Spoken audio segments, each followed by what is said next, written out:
welcome, and thank you for tuning in. You're listening to the Beyond 50 radio program. I'm Daniel Davis. On the program today, we're going to be talking about a delicate subject, but one that can tune somebody into becoming very empowered should they decide to take what is known as the hero's journey. That particular journey is the healing from sexual trauma to become empowered. Today we're going to be joined with a sexual healing coach who has more than 20 years of experience in the sexuality field. She works virtually with private clients and facilitates a 9-month unique women's sexual empowerment program where women have opportunities to deeply explore, heal, and celebrate their sexuality and desire. She travels as a speaker and teaches classes that help people connect to their sexuality, make more money, and enjoy greater abundance and pleasure in their lives. Her forthcoming book will be about sexual empowerment, and she'll write about practical and real-world sexuality. I'd like to welcome to the Beyond 50 radio program today our guest, Amy Jo Goddard. Amy, thank you for being on the program with us today. Thank you so much. Thank you for having me. It's great to be here. Well, anytime people are talking about sex, we usually get eyebrows raised and ears tuned in. How did you get involved with this particular line of, I guess, a career, if you will?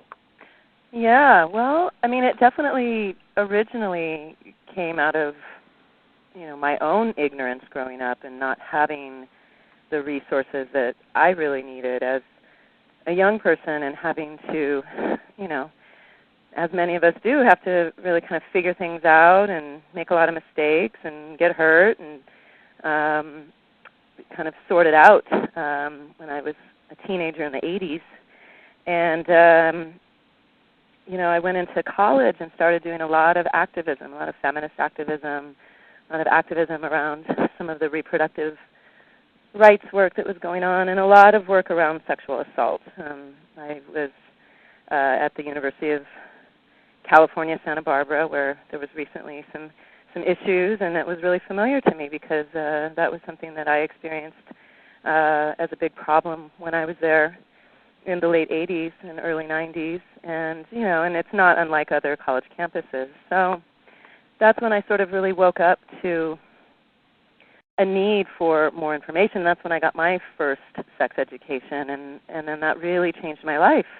Learning how to have orgasms for the first time, learning about my body, learning how to take care of myself sexually, learning how to figure out what I wanted and what I liked, and then how to communicate that. That journey really changed my life.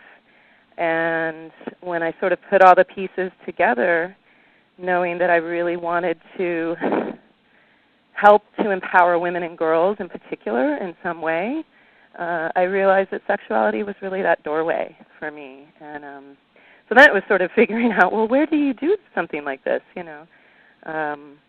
I got out of college, and there was no internet. There was no, easy resource to sort of figure out, like, where does one study sexuality if I wanted to really make that a career. But eventually I figured it out, and that landed me at NYU working on a master's degree in human sexuality education, and I've been really committed and in the field since. Now, I know it was interesting when you were describing what was going on with you because of the attitude about sex, especially a woman's role in sexuality. And I remember reading, it was a brief article sometime back from adult film actress Nina Hartley, I believe it was. And she was talking about how she goes out and she lectures, and there are many women who were in the adult field who actually do that. They go to college campuses and they actually teach classes and courses, which I think is kind of enlightening in its own way. But she says, she goes out to really break the ideal that in sex, that this isn't something that a man or someone does to you, that it's actually a co-participation sort of a thing. And I thought that was a very enlightening way to look at it, as when you take a look at the history of things, that's sort of the attitude or the role that women have taken as the back seat, as though they're waiting for the man to perhaps come home from whatever it is the men are doing, and just to please him. And it's like, well, what's in it for her? She does just as much, if not more work than he does.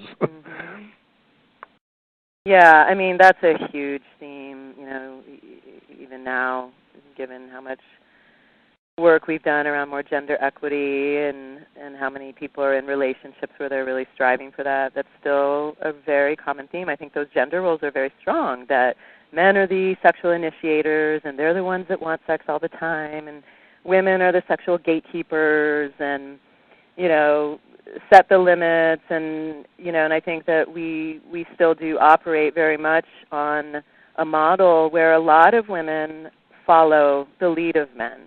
They follow it in terms of, when and how to have sex, and they follow it really in the kind of entire model of what sex is. And I think that a lot of people have realized that there's many more ways to look at sex and approach sex, and I think a lot of men are really happy about that as well. And so I think that people are opening the doors to sort of a wider variety of experiences, because I think our experience, particularly in heterosexual relationships, has been so narrow that it really ends up, having a lot of women just feel like they aren't getting their needs met. I talk to them all the time. I have personal conversations with people on a regular basis. Most days of the week I'm on the phone with someone, and there's really a lot of frustration and, in not getting needs met, but there's also a lack of skill in being able to do that. And,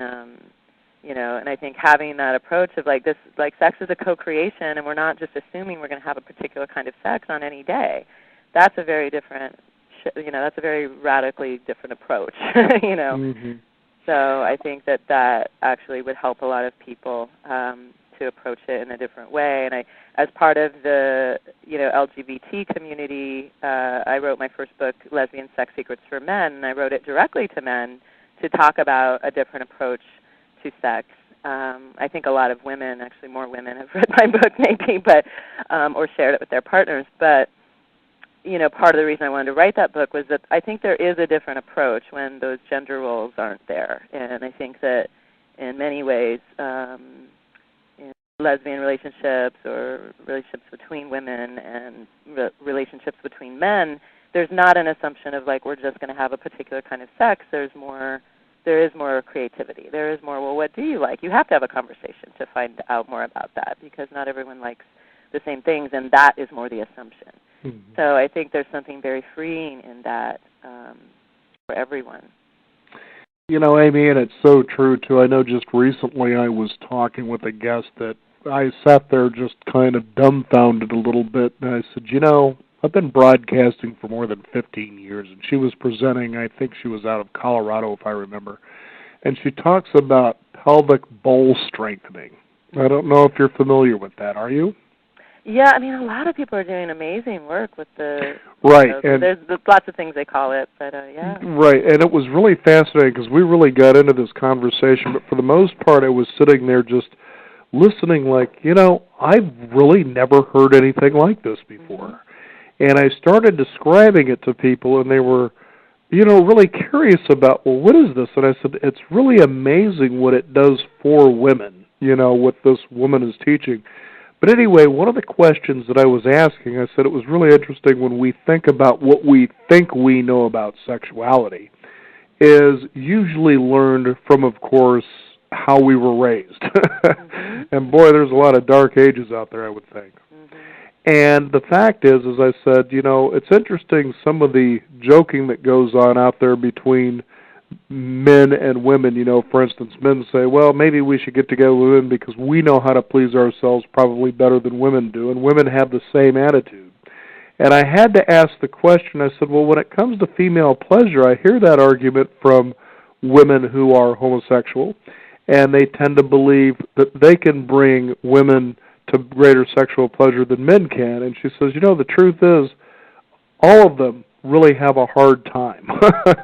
And that's what she teaches quite a bit about, is how to be able to achieve not just that, but greater states of euphoria to bring us to a state of bliss, which is really our birthright.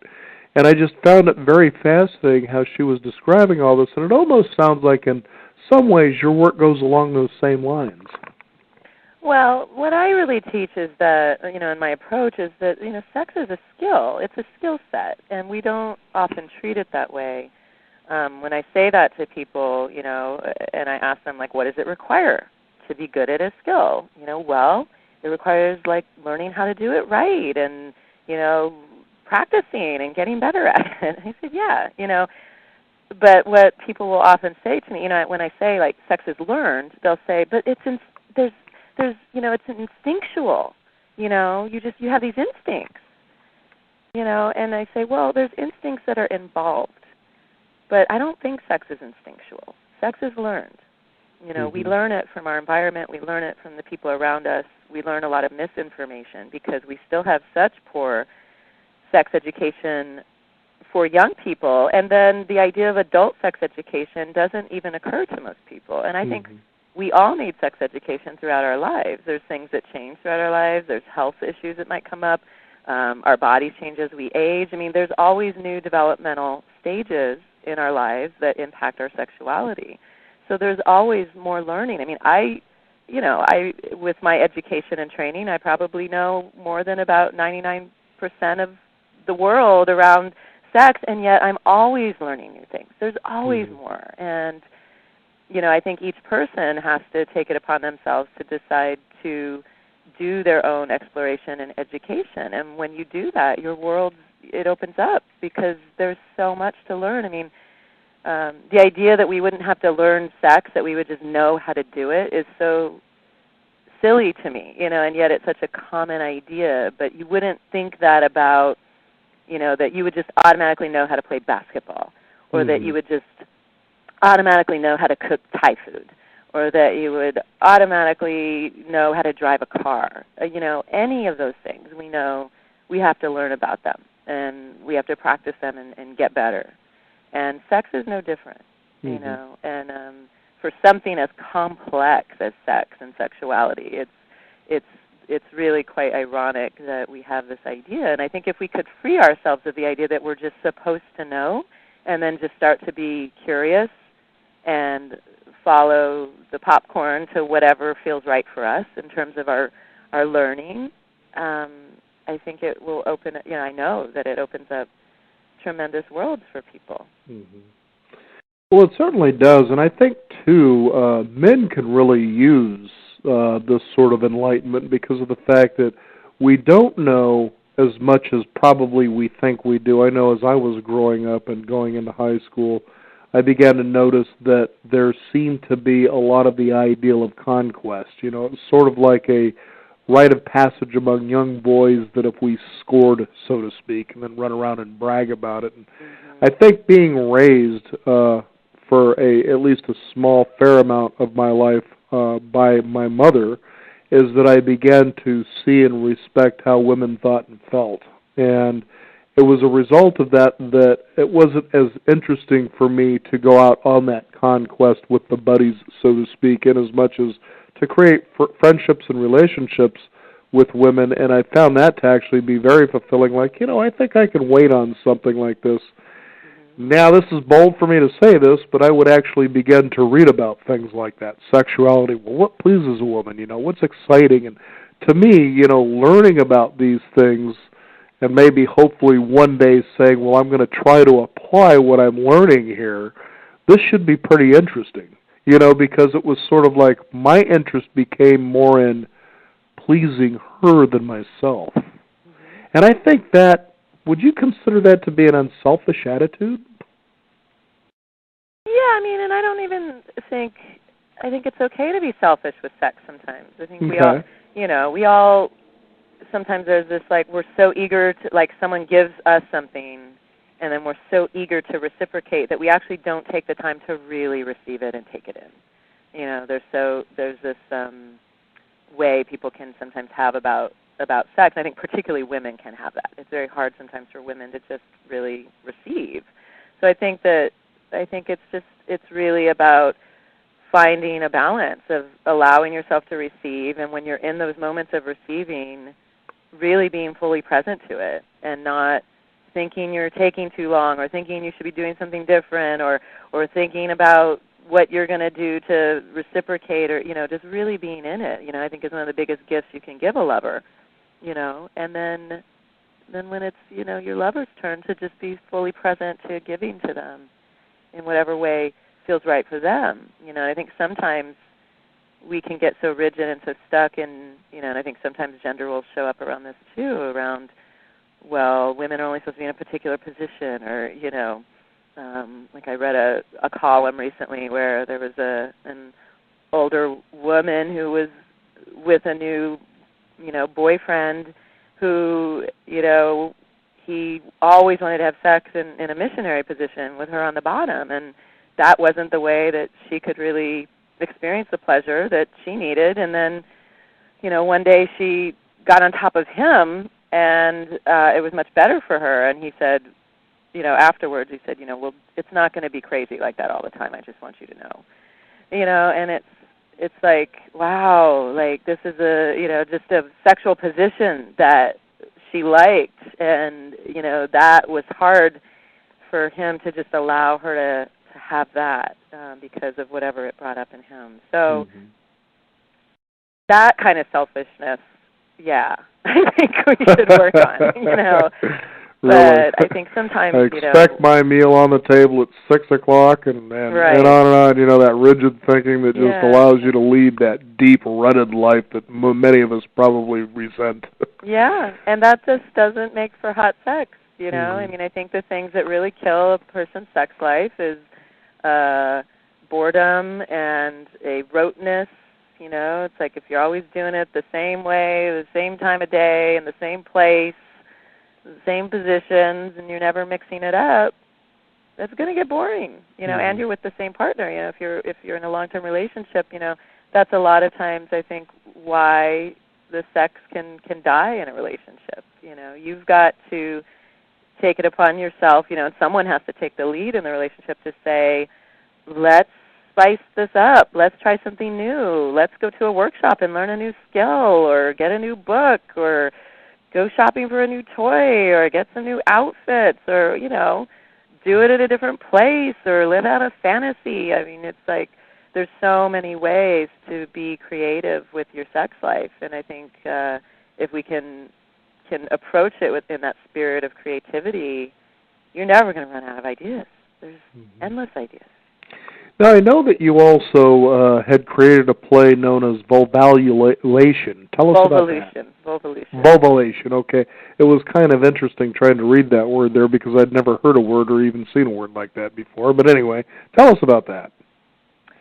Yeah, in the late 90s, I was doing a lot of theater in New York City. I lived in New York City for almost 20 years, and I was doing a lot of downtown theater, producing one-woman shows and doing a lot of spoken word, and I ended up writing this play with Julia Murphy. I wanted to actually write a play that would bring to life. It really actually was the first vision of my women's sexual empowerment program. And so I did it on stage first, that whole idea that does art imitate life or does life imitate art, and that you should be very careful what you put on stage, right? So because it is a vision. And so I actually co-wrote this play and produced this play and starred in it, which was a workshop situation where these women would come together weekly and learn about their sexuality, and there was all these interesting characters, and this teacher, and there was just a lot of humor in it, and it was also very, very radical in some of the things that we did. We ended up using real slides of real vulvas so that people could there was a scene where the women are looking at their own genitals and trying to get to know their genitals, and we flashed these images up on the screen as different characters were talking. And to me, that education is so important because people really have no idea the range of what normal female genitals look like. There's so much ignorance about that, and so yeah, we did a 3-week sold out run. It was 11-woman cast, and we had a couple of vulva puppets who were provided some comic relief. And it was, to me, important to there was education in the play, but there was a lot of humor and fun and sweetness in the relationships, and then and then a lot of, some flashbacks to people's growing up and like some of the things that brought them to where they were in the present day and brought them to that workshop. So it was a very fun way to explore that. And it would be about 15 more years before I would actually launch that program in earnest in the world. But that was always the work I very much wanted to do with women, was to work with them in a more intensive way and a deeper level, and really to do adult education. So that's what I'm doing now, really focused on women, and I do this 9-month program, and I always tell them when we start the program the story of evolution, because that was really the genesis of it. So. Now, when I started the program, I was talking about also healing from sexual trauma. Yeah. Describe what that is exactly, because when I first, was presented this by the producer, I was thinking, perhaps people who might have been involved in rape, or it could have been, the family situation there, things like that. But it turns out that what we're talking about here is much more than that, but at the same time I can see how this could all encompass and perhaps nurture somebody who might have had sexual trauma in their lives. Yeah, I always knew, obviously in all of my work, trauma will come up. I mean, there's just, unfortunately, it's so common that it inevitably is in the room in most things that I do. But I knew that I wanted to work towards really doing very specific work around that. And so I now teach a weekend called Healing Sexual Trauma a couple of times a year. And I did a lot of training in shadow work because my life was really changed by shadow work, which is where we can, basically a system where we can really look at the things that are in shadow, right? The Jungian concept of shadow, things that we may not be seeing as a means to heal. And so I did that training. I was going to ask you, Amy Jo, is that sort of also along the same lines of what Debbie Ford had presented? Yeah, okay. She does a similar thing. I trained in a different model of shadow work, but it's the same idea, exactly. Right. So I knew that work would be really powerful to help people to break through around trauma. And, I see, I've seen a lot over the years. I see the places people get stuck. And I see the range of traumas. As you said, there's, some people have experienced sexual assault. They've experienced child sexual abuse, things, forced prostitution, things like that anyone would obviously, see as being a part of the range of sexual trauma. But I think there are also other kinds of traumas. Sometimes people experience trauma when they're giving birth. Sometimes people experience medical trauma with their bodies and how their bodies are treated and their genitals are treated. I think sometimes we experience traumas around our sexuality in families that may not be overtly sexual abuse, but that still fall into, where people still have a real traumatic reaction. I mean, there's really a range, and I really detail that on my website because I want that to be a space where, I don't think it serves us to kind of compare trauma, or to compare well, what happened to me wasn't as bad as them, or, I think sometimes people can go into that place and think they don't belong. So it really, the work is designed to support people no matter what the trauma was. The processes that we take people through are applicable to so many different kinds of things.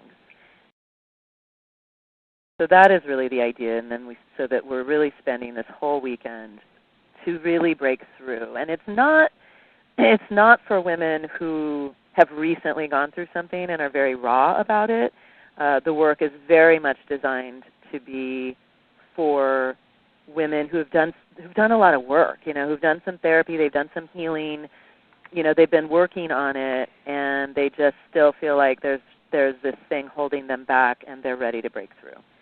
So it's a more advanced kind of workshop. And so I talk to everyone on the phone who's interested. People just write in, and and either myself or a member of my team always will have a conversation. It's not the kind of thing we just say, go online and sign up, because we want to make sure the right people are in the room and that it's the right time and that it's the right fit. And I think that's a huge part of what makes the work so successful for people.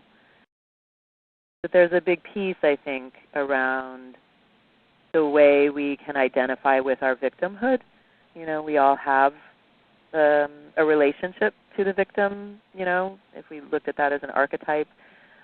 We all have that on some level. And, you know, and so it's really moving people out of that place of victimhood and really into a place of empowerment. And my belief is you cannot be in both places at the same time.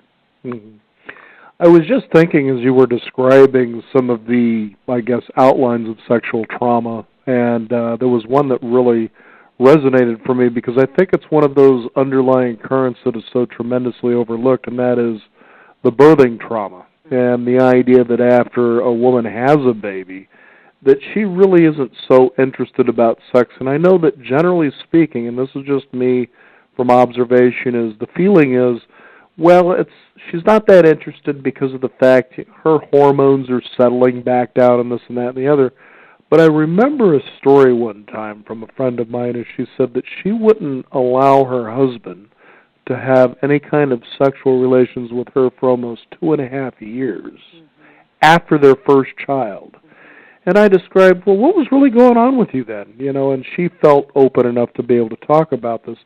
She says, if you've ever had a baby, that trauma itself, if you have a natural childbirth, is enough to make you realize, do I ever want something like that to happen again? And I thought to myself, wow, you know, I never really thought about it that way. But when you think of all the women that go through that particular experience, you know, that's a pretty intimidating, daunting thing to be able to say, geez, honey, I'm ready to just jump into the sack and let's have a good time, you know, within a week or two after I've had a child. I can imagine a woman's going to need some time. Yeah.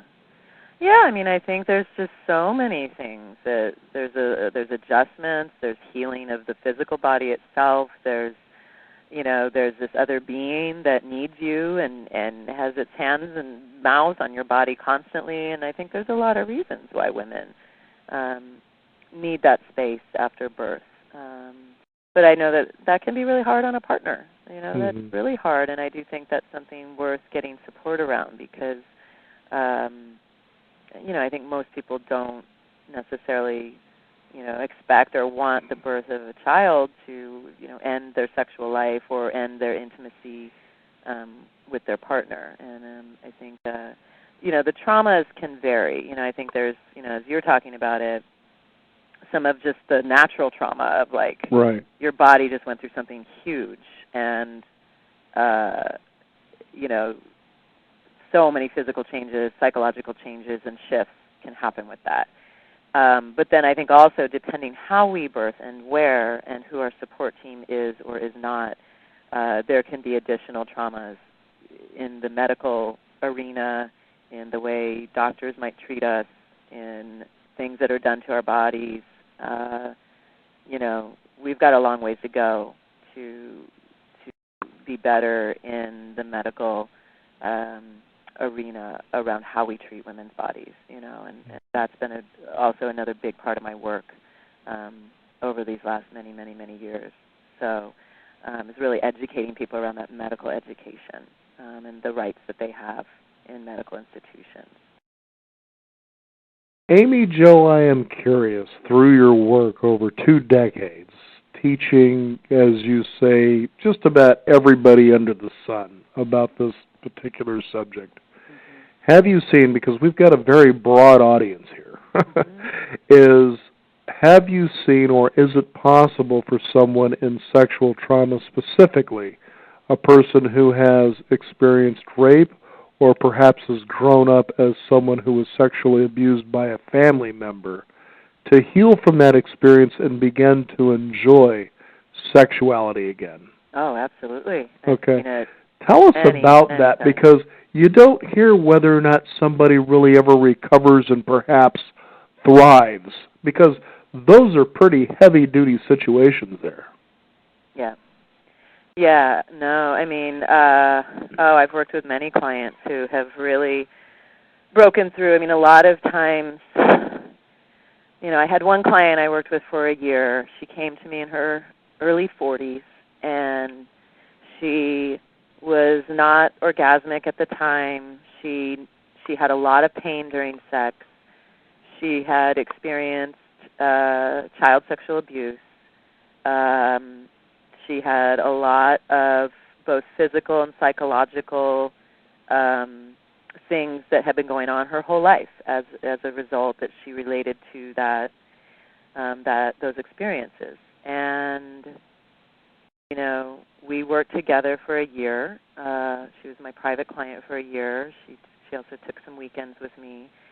And towards the end of our working together, I remember one day getting this email from her about having her first orgasm, and she was like, it was a little one, it wasn't a big one, but I had it, and she was so ecstatic because she had just experienced so much pain with sex and so much pain in her body that, that was just an enormous breakthrough. And she had never had a really full relationship with someone she really cared about. She had been a very independent person. She had not really found the right person, and by the end of our working together, she was in a relationship with this amazing guy. She was having the best sex of her life. She was actually experiencing sex that wasn't painful, which had not been the case. And she had found someone who really could communicate and could take it slow with her. And and on the days that she wasn't up for it, that for a particular kind of thing, like there was a negotiation, kind of that negotiation we were talking about earlier. There wasn't an assumption they were always going to have sex or a particular kind of sex.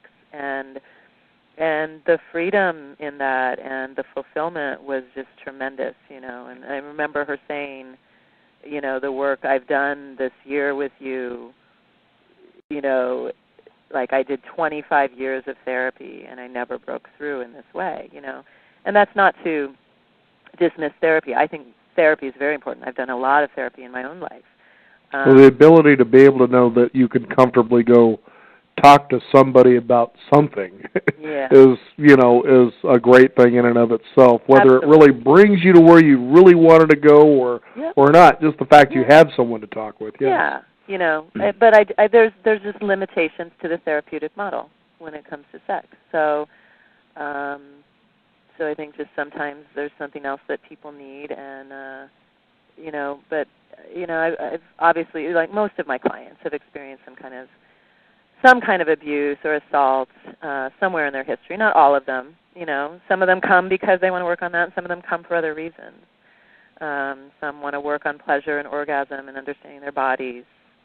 Some, I get a lot of women who come to me after a divorce, and their life is changing, and they want to date again, and they've been in a relationship for all these years, and they're trying to figure out how to do that and how to find the right mates, and they're getting to know their sexual self again, because a lot of times they've been in sexless relationships for many years, and they're kind of coming out again.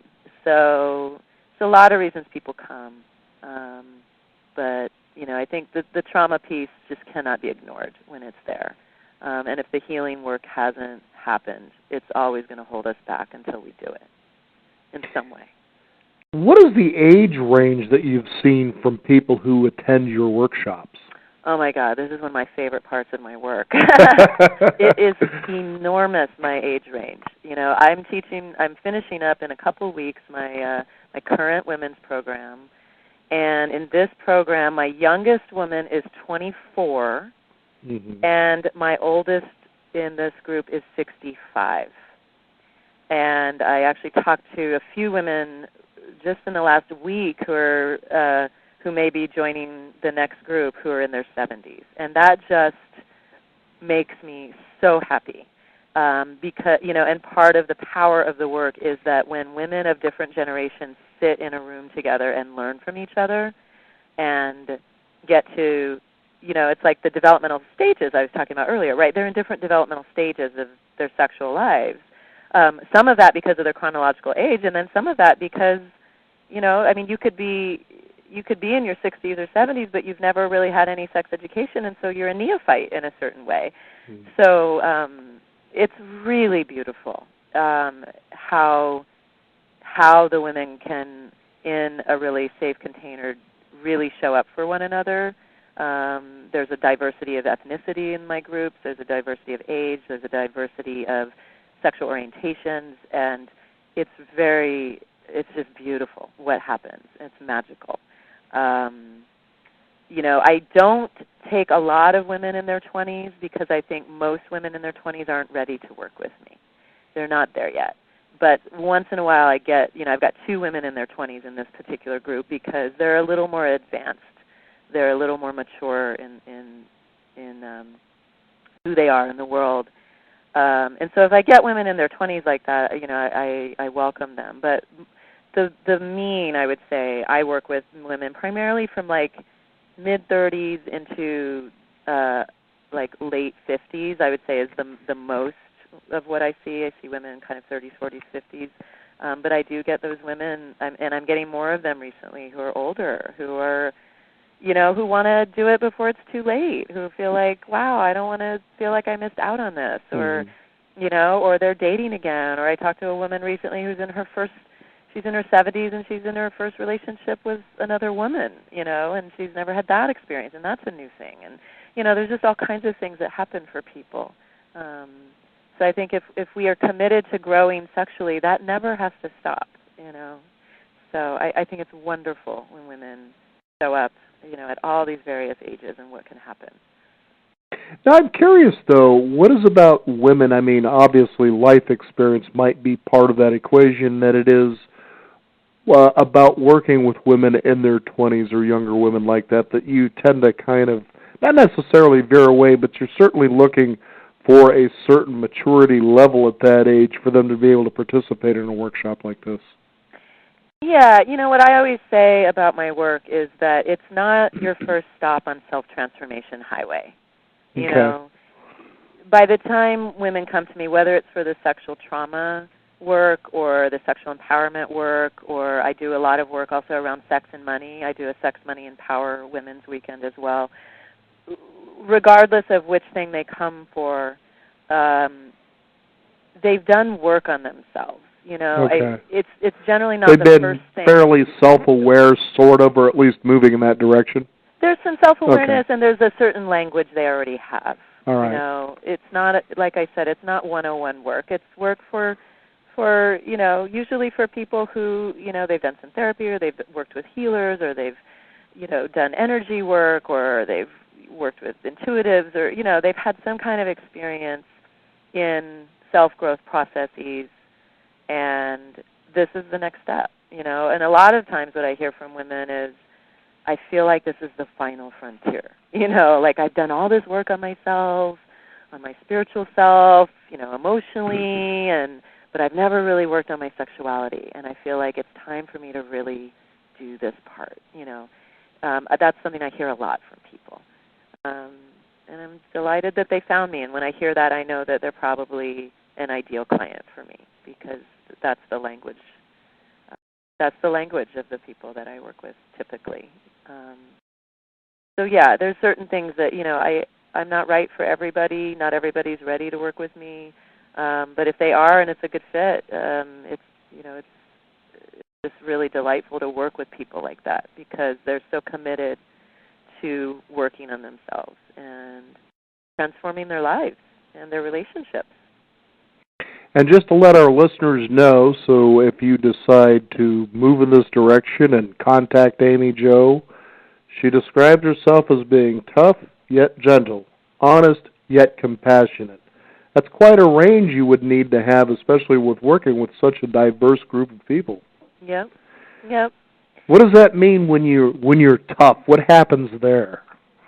Well, one of the big things that when women come to me working on their sexuality that they need to work on is having really clear boundaries, is working on healthy boundaries around their sexual self in their relationships and asking for the things they want. And so if I can't model really healthy boundaries, healthy a healthy place of yes and a healthy place of no, I'm not teaching them, And certainly when women step into this work, when anyone steps into this work, it kicks up a lot of things for people, It, a lot of things can come up. And so we're pushing our edges. I like to call it we're pushing our edges. I'm gonna encourage people to take risks and to do things that feel new, that feel edgy for them, right? And that's different for everybody. One thing would be edgy for one person, and for another, it's like the easiest thing in the world. So I'm always going to encourage people to do that and encourage them to find their own boundaries and find a healthy place of yes and of no. And I think that so many women have not had their no's respected in their lives, that just that work alone is really important. So I think, the toughness is in that, in I'm not just going to buy into all of your stories. I'm not just going to go along with you. I'm going to challenge your stories. I'm going to, have compassion for what you've been through, and I'm going to push you to break through and to not stay connected to your victim and to not stay in a place of, I can't have the things I want, or I have to stay in this unfulfilled place, whatever that is for each person. I'm going to challenge you, and I'm going to hold you to a higher vision, because I know that is possible. I sometimes tell people, if they haven't really had that in their life, it can be very hard to believe it, that it's possible for them. I hear that a lot. And so I say, look, I've been doing this work for a long time. I've seen it so many times. I've done it for myself. I've midwifed, so many people through their own process. Borrow my belief until you have your own, that it can happen for you, because there's no one who can't have that. Now, one of the things I got curious about was the fact that as you do this coursework, as well as facilitating these workshops, is that you suggest that you help people to connect to their sexuality. Make more money was the one that I was kind of curious about, how those two tie together. I can see it when you think, for instance, going back to the classic Napoleon Hill book, Think and Grow Rich, how to channel your sexual energy into creativity. But describe making more money. That was really kind of interesting there. Yeah, well, if people are familiar with the idea of chakras, that we have these energy centers in our bodies, the second one is considered the sexual chakra. When people talk about it, they generally include desire, relationships, sexuality, creativity, and finances. That in that part, that energetic kind of center of the body, and the genitals and the reproductive organs, that part of the body. So what I have really found to be true, and really found to be true on my own journey around my own financial empowerment, was how much the two go together. That, I have found that when people are open to abundance sexually, they're going to be more open to that in terms of money. I've had men come to me who, they lose their job and they lose their mojo, A lot of times when we get impacted around money, it impacts our sexual lives, for better or worse. So I do think there's a really strong connection. If you think about it, money and sex are the two biggest ways we exchange energy. I mean, I can't think of another one that's bigger. Well, believe me, after 15 years of broadcasting, I would say you're absolutely right. Yeah. Those are also the two driving forces. I say, if you really want to know who you are, get into a relationship and talk about money. Yeah, exactly. And believe me, if you've got skeletons in your closet, they're going to come out dancing. Exactly. And those are the two biggest problems that people, issues that couples face. Mm-hmm. And they're the two places where the biggest transformations happen for people. People really decide to figure out their money story and to change their financial lives. And when people really decide to figure out their sexual story and change their sexual lives, that is when such enormous shifts happen for people. And I do think that like sex is creative energy. We can funnel it in different ways. It is my belief system. Sometimes we're not having a lot of sex in our lives, but maybe we're working on a lot of art, or maybe we're building a business and we're funneling our creative energy into that. Maybe we're, I think when we cook meals, we're funneling our sexual energy into cooking delicious food. I mean, there's, building community is a creative act. There's all these ways that we funnel that energy, and it's not sex for everyone or at all times in our lives, and that's fine. It doesn't need to be. But being clear in that energy and how you're using it, and seeing that it also impacts the way you create money and abundance for yourself is, I think, really, really important. And when people have that breakthrough, that's enormous.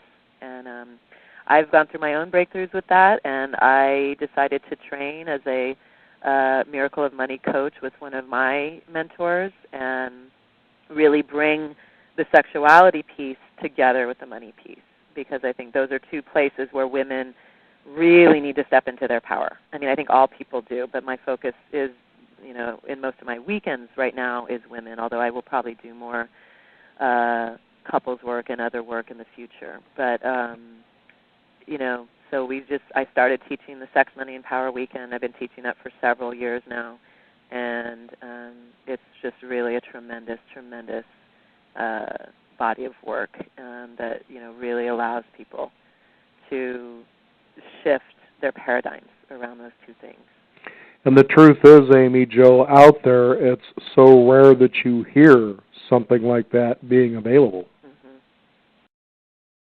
Now, I have to ask, do you ever facilitate workshops for men? I haven't. I did a little bit when Lesbian Sex Secrets for Men came out. I did some work then. My experience, at least so far, is that it's still really hard for a lot of men to kind of wrap their brains around the idea of paying, of investing in their sexual lives, of investing in sexual skills. I think there are certain subsets of men who get that, who have done, as I talked about earlier, that more self-transformation work. But a lot of men who contact me, they're just not ready to do that. There's not a commitment to do that. And I just find that women are much more on board with that. And, so I'm not opposed to working with men, and they do contact me sometimes. And a lot of times the men who I've worked with, they come through couples.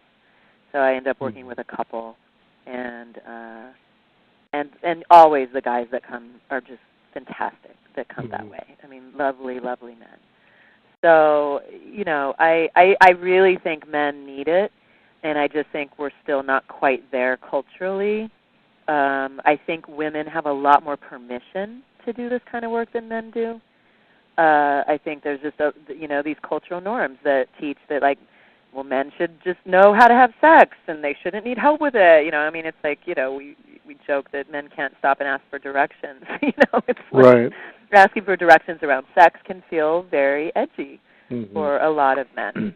I hope that we really break through that and start to have less shame about that and see it as, to me, a man that would be willing to go to sexuality workshops and read books about it and really wants to develop his skills, that's going to be a good lover, I really would love to find the teacher who's doing sort of work equivalent to what I'm doing with men, because the women in my programs, particularly the heterosexual ones, end up feeling like, okay, I've done all this work on myself, I'm feeling so amazing and so empowered, and I want the empowered partner to go with me. But there he is. And they sometimes have a hard time finding that. So I know they're out there, but I would love to find that teacher who's also doing that kind of work. And there are some teachers who are doing work with men. That's just not the focus in my work. I could just imagine, though, attending your workshop would be a lot of fun. And what came to mind for me and why I wanted to ask the question of whether or not you facilitated workshops for men is, wouldn't it just be an amazing weekend that you gathered together a unique group of men and women, straight and gay and lesbian and all that, and you just sat down and you just had this empowering weekend from all of those points of view? Boy, what a bouquet of flavor you would have in that room, wouldn't you? Oh, indeed. Sure. Yeah, I mean, I sometimes work with men in VIP days and things like that. There's ways to work with me, but just not quite in the group sense, unless it's I do travel and speak and do a lot of teaching, and men come to those workshops. Those are almost always open to everyone. But yeah, the long weekends, haven't done that yet. So. Fascinating. Now, Amy Jo, how can our listeners find out more about your work, and what workshops do you have coming up, and where would they be? Yeah, well, you can always find out what I'm doing at amyjogoddard.com. So it's just amyjogoddard.com. So we always keep the website updated about forthcoming events. And actually, more importantly, the best thing to do would be to join my, to become a subscriber, and then I send out a weekly e-zine. I write an article or send a video out every week about some different topic about sexuality and relationships and money and all the things I teach about. And I always have a little "Where's Amy Jo" section so that people know where to come see me, or how to jump in and do some of the work. And if people are curious about any of the things we've talked about, you can always just write to us at info@amyjogoddard.com, and we can let you know what's happening. But as of now, fall of 2014, we have a Healing Sexual Trauma Weekend coming up in Seattle at the end of September. Last weekend in September. We have a Sex, Money, and Power Women's Weekend coming up at the end of October in San Francisco. So I have recently moved out to the West Coast, so we're kind of focused on doing some things out here. And then my women's program, we are already taking applications, and women are already signing up for the next women's program. That's starting in November, and our first weekend is in December of 2014. So that is all happening right now. So we're talking to people about all of those events right now. So if anything we've talked about resonates, please get in touch. Get in touch right away. We'd love to talk to you and see if it's a good fit, and if so, to have you at one of the weekends. And you do also have a YouTube channel? I do. I've got a sexual empowerment YouTube channel, so I post my videos there. I did a TEDx talk this year, and you can see that on my homepage. And there's lots of free classes also. I offer a lot of free audio classes. I teach teleclasses by phone, and I teach those for men and women. That's for everyone, people of all genders. So I'm getting ready to teach my Sex and Money 90-day coaching intensive as well, and that's for everyone. So if there are men who want to do work around the sex and money piece, definitely get in touch about that. So I do make other kinds of work available. But I've got lots of downloads on my website, got lots of resources, lots of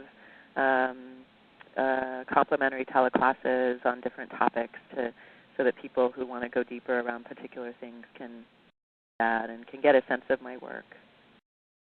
Amy Jo, what final thought would you like to leave for our listeners out there today? I think, it's really give yourself permission to explore your sexuality wherever you are in your life. Give yourself permission to develop new skills and to play.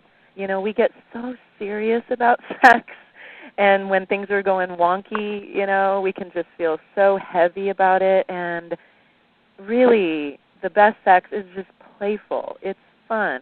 We let ourselves go, and we're not stuck in our heads. We're just in the present moment and in our bodies and with ourselves or with a lover or whoever we're with. Let yourself play. Play is the exaltation of the possible, Martin Buber said. Let there be possibility in your sexual life. There's always more. So whether, you come do work with me or you find other teachers or books you want to get, just let yourself have those new experiences and those opportunities to grow, because to me it is such the core energy that we, when we are living from that full beautiful, vibrant place in our sexuality, that impacts everything else in your life. I really want that for you. And I think a lot of our listeners want that as well. You can almost hear the tongues and the lips smacking on the other end. Yeah. Go ahead and give out that website one more time. So it's just my name, AmyJoGoddard.com, AmyJoGoddard.com. And you can find me on Facebook. You can find me on Twitter if you're on any of those social media sites. LinkedIn. You know, I'm definitely in the ether world and on YouTube. So in the netherworld, the website world. So we have a presence online. We've got several other websites, but that's the main one. So the bottom line, listeners, is that Amy Jo can be found. The question is, do you want to be found? Mm-hmm. And that's the courageous step that you need to decide whether or not you want to take, but don't let too much time pass by before you make that choice. Amy Jo, thank you so much for joining us here on the Beyond 50 radio program today. What a treat. Thank you so much for having me. It was a great conversation. I appreciate it. You bet. We want to thank you, the listeners out there. Begin to empower yourself, step in the right direction, and take that hero's journey. I'm positive you won't regret it. You can also find out more as we put it up on our website at beyond50radio.com. That is the number 50. Be sure to also enjoy signing up for our exclusive e-news updates. I'm Daniel Davis. Thank you for tuning in. This is the Beyond 50 radio program, and remember, live your day past halfway.